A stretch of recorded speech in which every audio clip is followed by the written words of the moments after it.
जौनपूर नावाच्या छोट्याशा गावात श्वेता नावाची एक काळी मुलगी राहत असते. ती आपले आई वडील कुलजीत आणि उषाबरोबर राहत असते. श्वेताचे आई वडील खूपच श्रीमंत असतात आणि ती एका मोठ्या बंगल्यात राहत असते. परंतु तिच्या काळ्या रंगामुळे कोणताच मुलगा तिच्याशी लग्नासाठी तयार नसतो. एके दिवशी, आई, हा बघ, हा धीरज आहे. आम्ही दोघं मागच्या एका आठवड्यापासून बोलतोय. आम्ही एका पार्कमध्ये भेटलो होतो. धीरज माझ्यावर खूपच प्रेम करतो आई, आणि मी पण त्याच्यावर खूप प्रेम करते. काय? हो आई, आम्ही दोघं लग्न करायचा विचार करतोय. त्याच्या घरच्यांना पण माझ्या काळ्या रंगाचा काहीच प्रॉब्लेम नाहीये. आता फक्त तुमच्या दोघांची परमिशन हवी आहे मला. नाही, मी अजिबात परमिशन नाही देणार. तू या मुलाशी बिलकुल पण लग्न नाही करायचं. पण का बाबा? मी धीरजवर खूप प्रेम करते आणि तो पण माझ्यावर प्रेम करतो.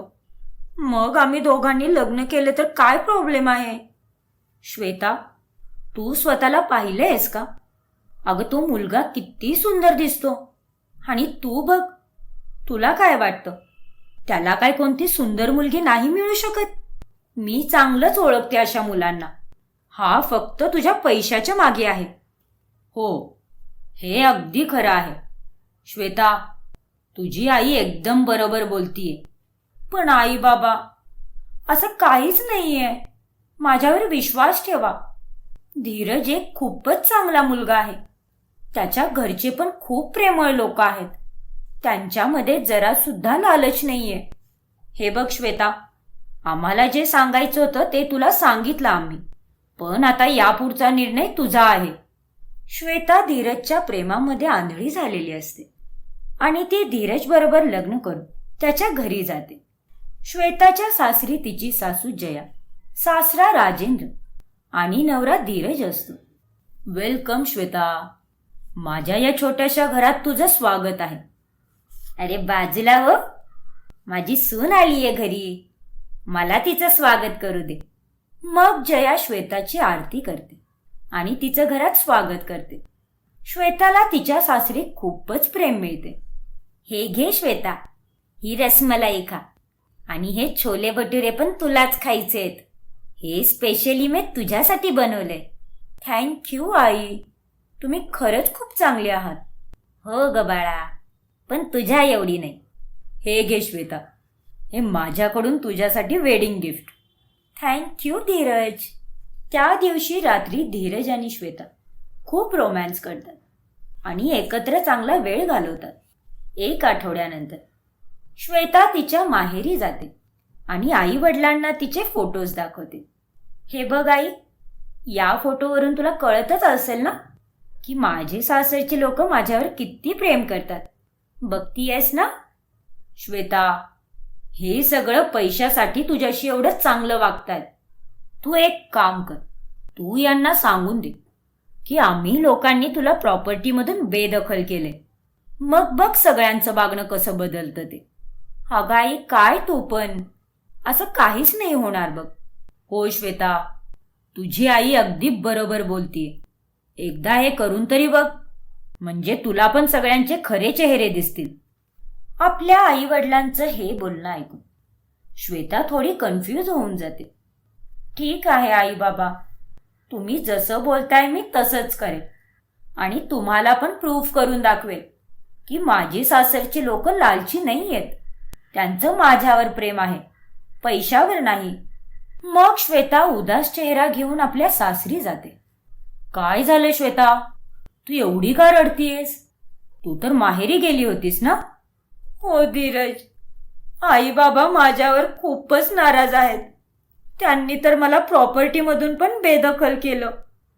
आता मी काय करू? काय? हे तू काय बोलतीयस? असं कसं होऊ शकतं? अरे देवा, हे काय झालं? मी तर विचार केला होता की माझ्या करोडपती सुनेकडून मी खूप सारे पैसे घेणार, पण इथे तर माझी सूनच करोडपतीपासून रोडपती झाली. त्यांनी तर मला हे पण बोलले की ह्याच्या पुढे तुझं काळं तोंड दाखवू नकोस आम्हाला. मला खूप वाईट वाटतंय धीरज.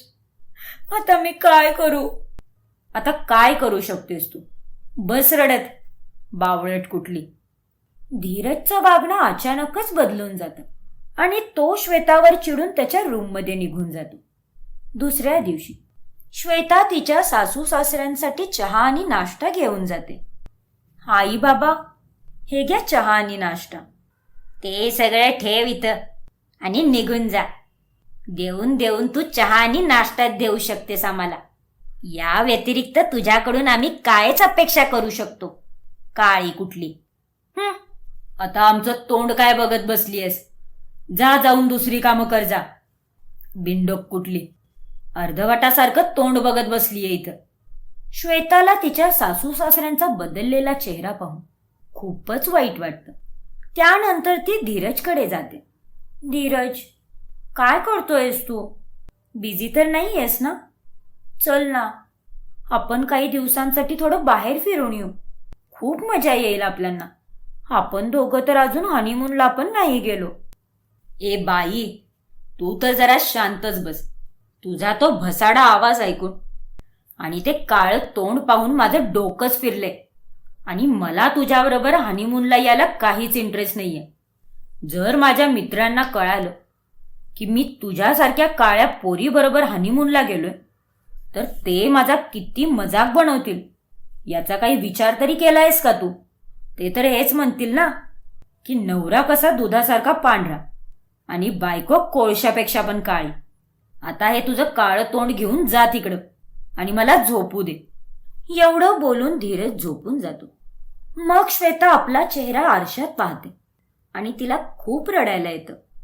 तिला ही गोष्ट कळून चुकते की तिचे आई बाबा अगदी बरोबर बोलत होते. दुसऱ्या दिवशी ती एका पार्कमध्ये जाऊन रडायला लागते. त्यावेळी तिचे आई बाबा पण त्याच पार्कमध्ये असतात. आपल्या आई वडिलांना पाहून श्वेता त्यांच्याकडे जाते. काय झालं श्वेता बाळा, तू का रडतीयेस? आई, तू बोललेली एकन एक गोष्ट खरी झाली बघ. तू मला बोललीस, मी अगदी तसंच केलं. त्या लोकांना मी खोटं सांगितलं की तुम्ही लोकांनी मला प्रॉपर्टीमधून बेदखल केले आणि हे ऐकल्यापासून त्या सगळ्यांचं वागणंच बदललं ग. सगळेजण माझा खूप तिरस्कार करतायत. हे तर होणारच होतं बाळा.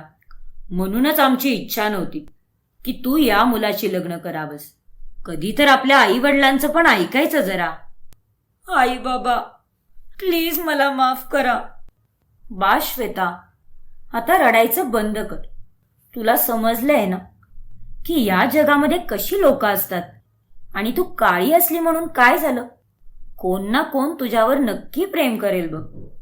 आणि तुला सांगू का, प्रेम कधी चेहऱ्याशी होतच नसतं ग. ते तर एका मनाशी होतं. आणि मला पूर्ण खात्री आहे की तुला तुझा जोडीदार नक्की मिळेल बघ. पण श्वेता, जो माणूस तुझ्याबरोबर फक्त पैशासाठी आहे त्याला त्याच्या हालवरतीच सोडून दे. हो आई, तू अगदी बरोबर बोलतीयस. आता जे झालं त्याबद्दल काही विचार नको करू. त्याऐवजी आता आयुष्यात पुढे काय करायचं याचा विचार कर.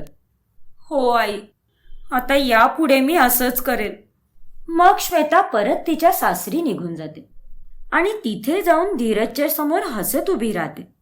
आता तुला काय झालं? तुझ्या या काळ्या चेहऱ्यावर एवढी चमक का आलीय? अरे धीरज, माझं बोलणं ऐकून तर तुझ्या पण चेहऱ्यावर चमक येईल बघ. आई बाबांनी परत मला प्रॉपर्टी द्यायचा विचार केलाय. मी आज त्यांना भेटायला गेले होते आणि सगळं ठीक झालं. काय? अरे ही तर खूपच आनंदाची बातमी आहे श्वेता. खरंच तू तर माझा दिवसच बनवलास बघ. आय जस्ट लव्ह यू यार. तुझ्यासारखं या जगात कोणीच नाहीये बघ. वाव धीरज, अरे तू तर गिरगिट सारखं एका मिनिटात रंग बदललास. मी ही गोष्ट काय सांगितली तुला की आई बाबांनी माझ्या नावावर प्रॉपर्टी केलीये, ते ऐकून तू किती गोड बोलायला लागलास. आणि ज्यावेळी मी तुला बोलले होते की आई बाबांनी मला प्रॉपर्टीमधून बेदखल केले, ते ऐकल्यापासून तू माझ्याशी एक शब्द पण नीट नाही बोललास रे. असं काही नाही आहे श्वेता. ते मी जरा कामाच्या टेन्शनमध्ये होतो ना, म्हणून थोडी चिडचिड झाली. एवढंच.